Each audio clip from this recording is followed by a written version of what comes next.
in conversation with Her Excellency Gayatri Isar Kumar, the new High Commissioner to London from India. Welcome, first of all, Madam. And thank you for your time. I know you were still settling in, but very quickly, a quick update on the 14th JETCO meeting that happened, the economic and trade meeting that happened between the Cabinet Minister Piyush Goyal, as well as the State Commerce and Industry Minister Hardeep Puri and Elizabeth Truss, the International Secretary of International Trade here in the UK. In an environment where we are looking at Brexit, we also feel the shift in mood in the UK vis-a-vis China, the golden period supposedly coming to an end. There is a shift. This is a very important time for India to pitch in, and for UK rather to pitch into India. What transpired, which one could be excited about? There's a lot of enthusiasm here. This was a platform of the government and business. We had the representatives of the CEOs on both sides. The meeting was the 15th meeting. Sorry, it was the 14th meeting. And this is the 15th year that we are engaging.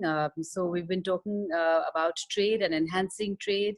But this particular juncture is very important, quite crucial, because this is the the time that most economies are thinking about rebooting for economic recovery and revival.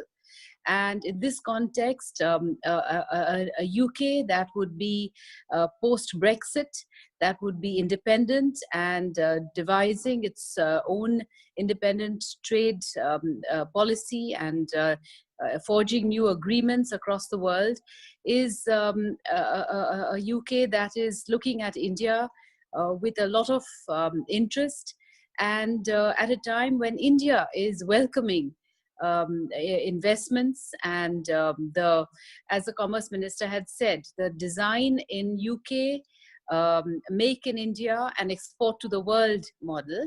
So this was a good time to pick up on the joint trade reviews, 5 areas which they had identified. So this was a time that we focused on the new priorities on both sides and how we would take this forward.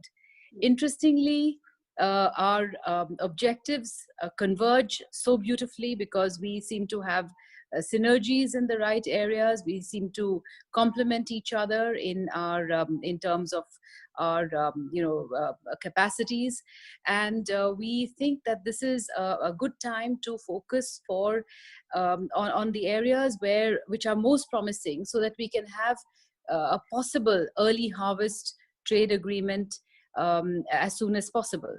Yes. So yes, sorry, ma'am, continue. So the ministers, in fact, have tasked us to intensify our engagement.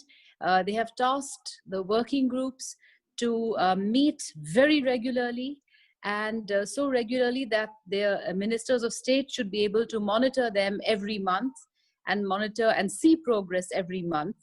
And then the Honorable Commerce Minister and Madam Secretary of State will meet in autumn this year, right, to be able to decide about how we take things forward.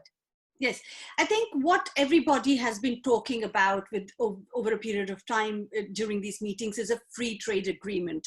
And now we are coming to a time where that could be finalized, or at least because it's just end of the year when UK moves out. So what movement are gearing up on that? We're moving cautiously. Because a free trade agreement is, something a lot more comprehensive and ambitious, and we can't really, define a timeline or its parameters without starting with the first building blocks.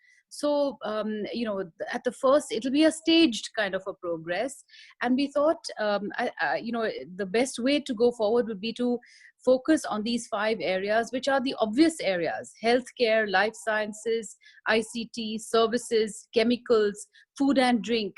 Now, these are areas where if we can manage to work out something that is interesting to both sides, a win-win for both sides, Yes. then we should just take that as the first part. So that is what our Commerce Minister suggested for an early harvest agreement, and then maybe we could have several, next harvests till we finally come to a comprehensive trade agreement.